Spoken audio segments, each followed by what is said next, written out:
नमस्कार दोस्तों, जय जोहार। मैं कौशल तिवारी और बिहनिया संध्या में आपका स्वागत है। हर मोर्चे पर फेल हो चुकी मोदी सरकार अब क्या करेगी? महंगाई, बेरोजगारी से लोग त्रस्त हैं। लोगों का जीवन नारकी होता जा रहा है। युवाओं का भविष्य अधर में लटका हुआ है। लेकिन मोदी सरकार न केवल 5 राज्यों को चुनाव जीतने की तैयारी में लगी है, बल्कि 2024 जीतने के लिए नए नए दांव फेंक रही है। हालांकि उनका हर दांव उल्टा पड़ रहा है।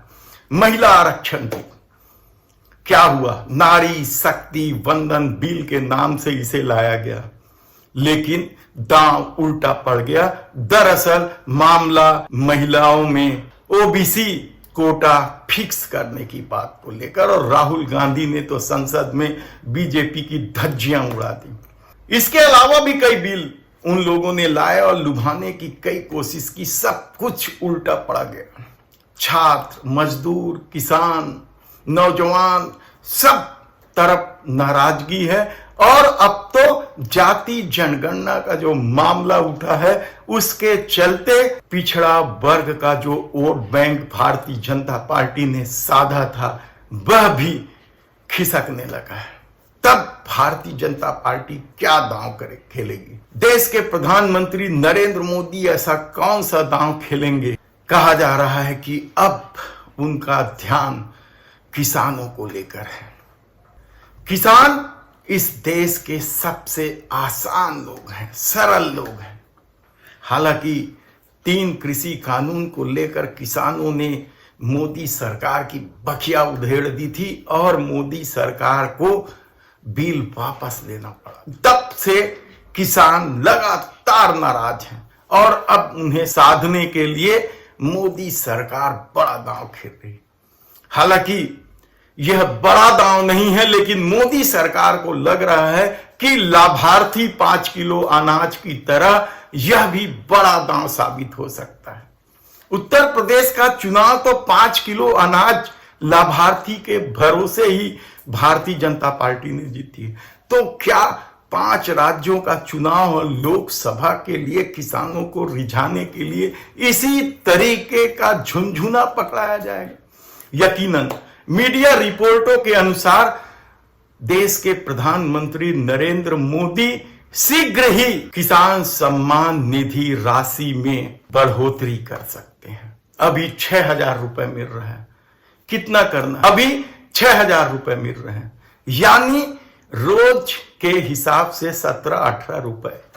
क्या होता है 17-18 रुपए में? क्या आएगा रोज? कैसा एक किसान परिवार कुछ कर पाएगा 17-18 रुपए में? लेकिन यह राशि दी जा रही है, वह भी सम्मान निधि के नाम। तो उसे बढ़ाकर कितना किया जाएगा?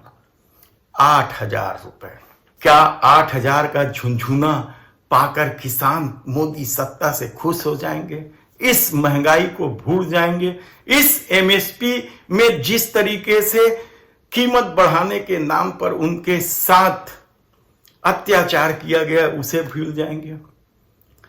17-18 रुपए मिल रहे हैं, 22-23 रुपए हो जाएंगे।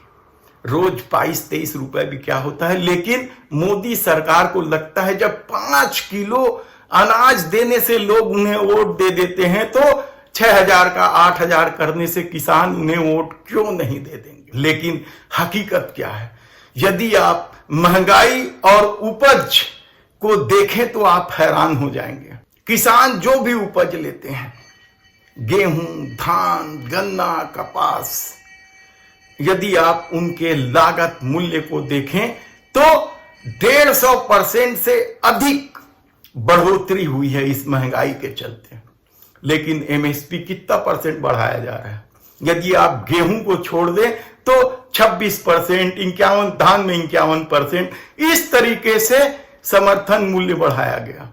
यानी महंगाई 2 गुनी रफ्तार से चल रही है और समर्थन मूल्य उसके मुकाबले कुछ भी नहीं दिया जा रहा है। तब सवाल यह है कि क्या सम्मान निधि की राशि बढ़ाकर किसानों का वोट हासिल कर लेगी? किस तरीके से महंगाई बढ़ी है?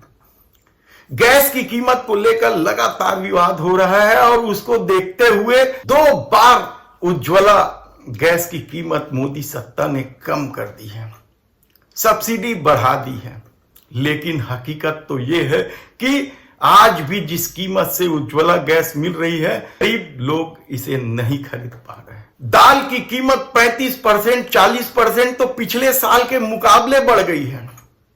और यदि मोदी सत्ता जब आई तब का यदि आकलन किया जाए तो 2 गुना 3 गुना कीमत महंगाई की बढ़ गई है। मित्र प्रेम के चक्कर में इस देश को किस तरीके से बेरोजगारी के हालात पे ढकेला गया वह भी किसी से छिपा नहीं है। सार्वजनिक क्षेत्र की कंपनियों को बेच दिया गया, सब कुछ निजीकरण के नाम पर सरकारी नौकरियां कम करते गई और यह है कि लोग बेरोजगार घूम रहे हैं, युवाओं का भविष्य अंधकार में है। हर तरफ से किसान, नौजवान, मजदूर, हर क्षेत्र में लोग परेशान हैं। महिला आरक्षण का झुंझुना थमाने की कोशिश की गई, लेकिन अब यह सवाल उठ रहा है कि क्या देश के प्रधानमंत्री नरेंद्र मोदी ने 10 साल के लिए महिलाओं के आरक्षण पर रोक लगा दी? क्योंकि जब तक जनगणना नहीं होगी और उसके बाद जब तक परिसीमन नहीं होगा, महिला आरक्षण भी लागू हो ही नहीं सकता। यानी 2024 में यदि कोई सरकार बदल जाती है और वो यदि चाहे कि कुछ कर ले तो कम से कम इस कानून को उन्हें बदलना पड़ेगा, यानी लोकसभा की कार्रवाई फिर से उसी सिरे से शुरू करनी पड़ेगी, या फिर 10 साल महिलाओं को आरक्षण का इंतजार करना ही पड़ेगा। ऐसे कई मामले हैं जब मोदी सरकार ने क्या कुछ नहीं किया। हालत यह है कि 5 राज्यों में मोदी सरकार की हालत खराब है, यानी भारतीय जनता पार्टी की हालत खराब है। तेलंगाना और राजस्थान जैसा क्षेत्र जहां भारतीय जनता पार्टी को बड़ी उम्मीद थी, अब राजस्थान में भी भारतीय जनता पार्टी की स्थिति खराब हो गई है। तो तेलंगाना में भी अब वह 3-4 नंबर पर पहुंच गई है। कांग्रेस थी इससे पहले, 2 महीने पहले का यदि आप सर्वे देखें तो आपको पता चलेगा कि मुकाबला वहां की स्थानीय पार्टी और भारतीय जनता पार्टी के बीच थी, लेकिन अब स्थिति बदल गई है और कांग्रेस न केवल मुकाबले में आ गई है बल्कि पिछले दिनों हुए सर्वे में वह सत्ता बनाते दिख रही है। तब सवाल यह है कि महंगाई, बेरोजगारी से मुक्ति लोगों को कैसे मिलेगी? क्या सिर्फ धर्म का चश्मा पहना देने से लोग भूल जाएंगे अपनी तकलीफों को? राष्ट्रवाद का चश्मा पहना देने से लोग अपनी तकलीफों को भूल जाएंगे?